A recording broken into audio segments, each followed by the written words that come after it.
Sorry to bother you. Sorry, quick question. Sorry, is this a bad time? You apologize before you have even asked for the thing you need. The word slips out on its own, ahead of every request, like a small toll you pay just for taking up a moment of someone's attention. Sorry for the late reply. Sorry to ask again. Sorry, this is probably a silly question. An apology for existing in the other person's day. You are not sorry for doing anything wrong. You are sorry somehow for needing it all, for having a request that requires another human to respond. If you say sorry before you ask for the simplest thing and you have started to notice it, this video is for you. People might tease you about it. Why do you apologize so much? Stop saying sorry.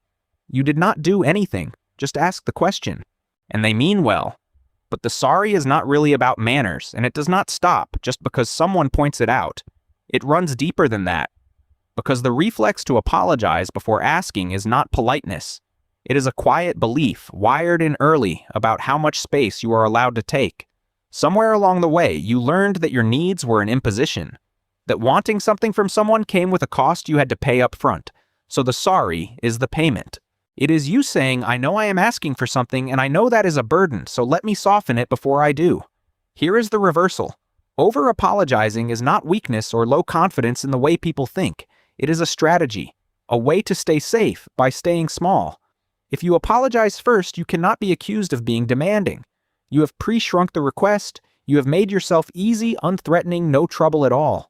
And for a lot of people, that strategy was not chosen. It was survival learned in a place where taking up space did not go well. Maybe you grew up somewhere your needs were treated as too much, where asking got you a sigh and eye roll or a reminder of everything already done for you. A child who learns that needing is annoying does not stop needing. They just learn to apologize for it to need quietly with a preemptive sorry. Or maybe you were the easy child praised for being no trouble, and you learned that your value was in how little you asked for. Either way, the lesson landed the same. Other people's comfort matters more than your needs. And the safest way to ask is to say sorry for asking. There is a social layer too. Many of us are taught some more than others that being agreeable and self-effacing is how you stay likable. So sorry becomes a habit of smallness, a verbal curtsy before every request, a way of saying, please do not see me as someone who wants things. And on the surface, it seems harmless, polite even. What could be wrong with being considerate of other people's time and attention? Nothing if that is what it were. But there is a shadow here, and it is worth being honest about because it costs you more than you think. Every unnecessary sorry sends a small message to them and to you. It says my needs are a problem. My presence is something to be excused. Say that enough times out loud for years, and you start to believe it at a level below thought. The apology stops describing you and starts shaping you.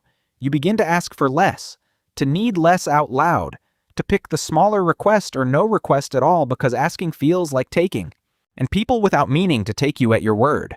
If you present your needs as burdens, others learn to treat them as burdens too.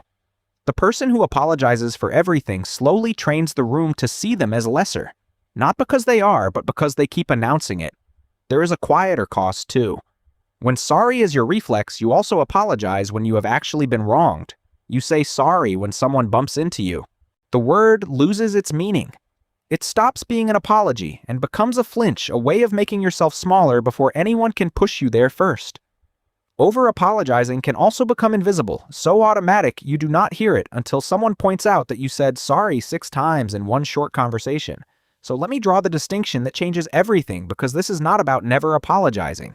Real apologies matter. They are how we repair. There is a difference between an apology and a flinch. An apology names a real harm. A flinch just tries to make you take up less room.